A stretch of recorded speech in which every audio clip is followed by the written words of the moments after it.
ገድለ አዳም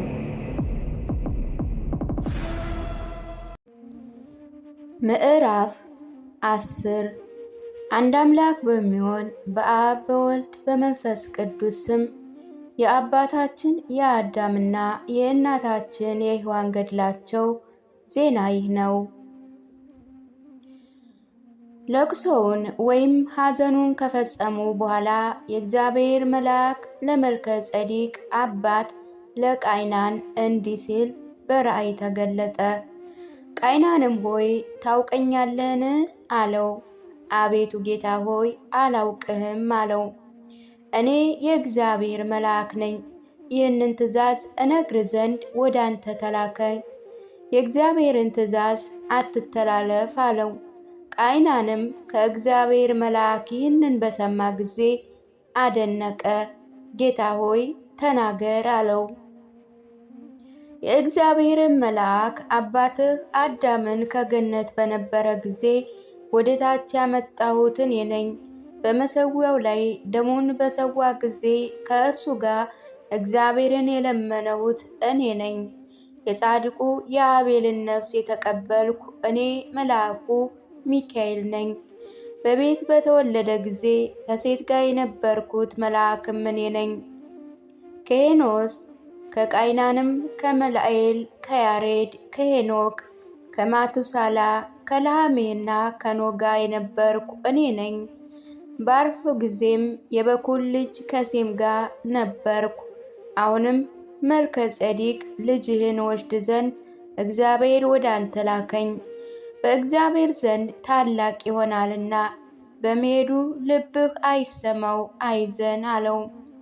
ቃይናንም ይህን ነገር ከእግዚአብሔር መልአክ በሰማ ጊዜ በፊቱ ሰገደ። የእግዚአብሔርን ፍቃድ ይሁን አለ። እኔም ልጄም እንሆ በእጅ ነን፣ የወደድከውን ያደርግ አለው።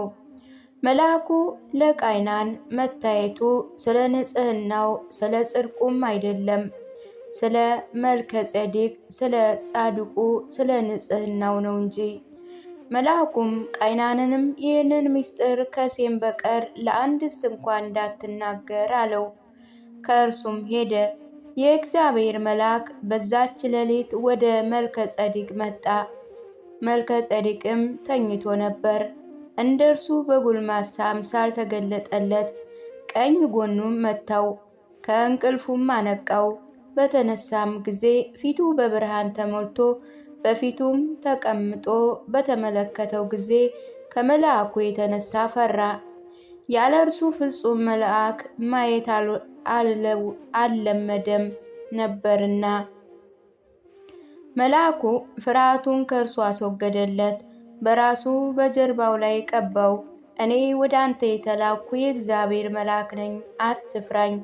ይህች መልእክትም ለአምላክ ታደርግ ዘንድ ነው አለው። መልከ ጼዴቅም ይህ መልእክት ምንድን ነው አለ። ጎልማሳው ልቡ ፍጹም ነበርና ከአባታችን ከአዳም ጋር እስከ ምድር መካከል ድረስ ትሄድ ዘንድ በፊቱ ለማገልገል ትቆም ዘንድ እግዚአብሔርን ታመልክ ዘንድ ከታናሽነት ተመርጦሃልና አንተ ከተባረኩ ዘር ነህና አለው።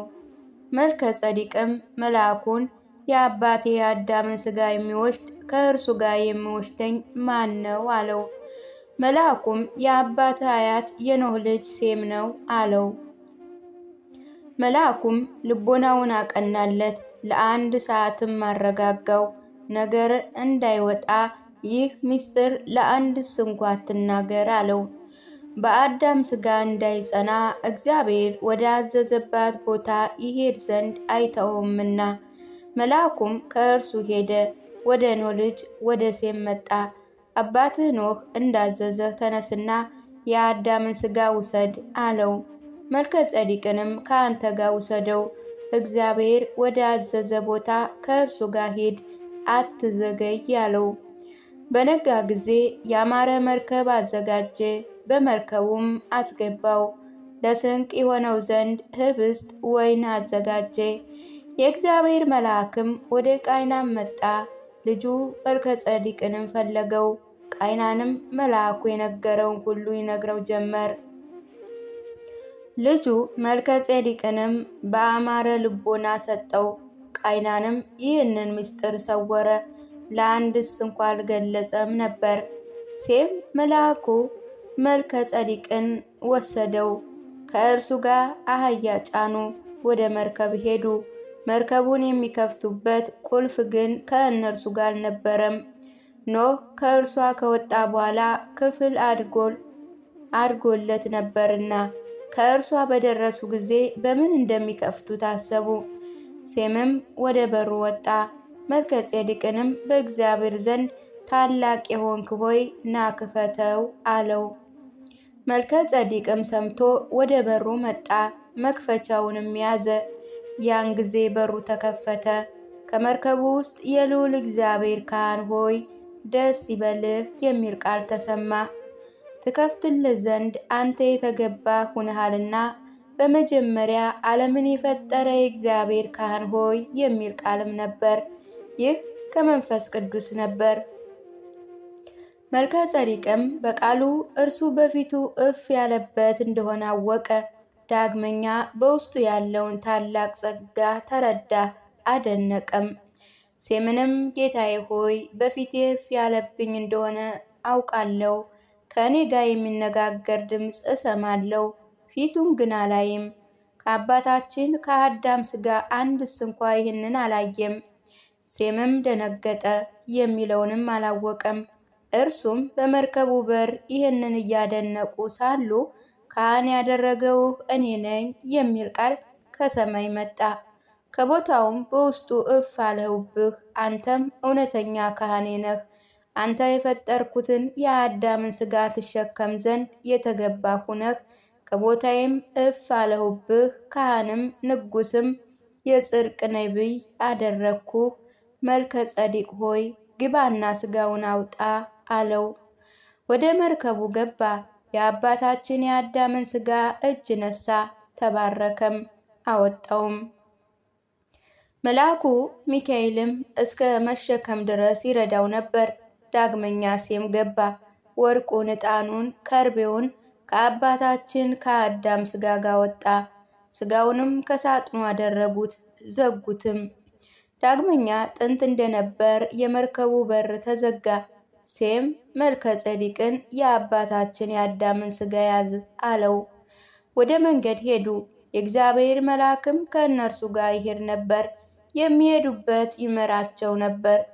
እስከ ምሽት ሂደው ወደ ማረፊያበት ቦታ ወረዱ። መልከ ጼዴቅና ሴምም ይጸልዩ ዘንድ ቆሙ። ሲጸልዩ ከአዳም ሥጋ ሳጥን እንዲህ የሚል ቃል መጣ። ለፈጠረኝ፣ ላዳነኝ፣ ላሳረፈኝ ለእግዚአብሔር ምስጋና ይሁን። ዳግመኛ ከእርሱ ወደ ፈጠረኝ ወደ መሬት ይመልሰኛል። ቃሉ ግን ጎልማሳ መልአክ መልከ ጼዴቅን ባረከው። ከዘራችን ሁሉ እንዳንተ አንዱስ እንኳ እግዚአብሔር አልመረጠውም።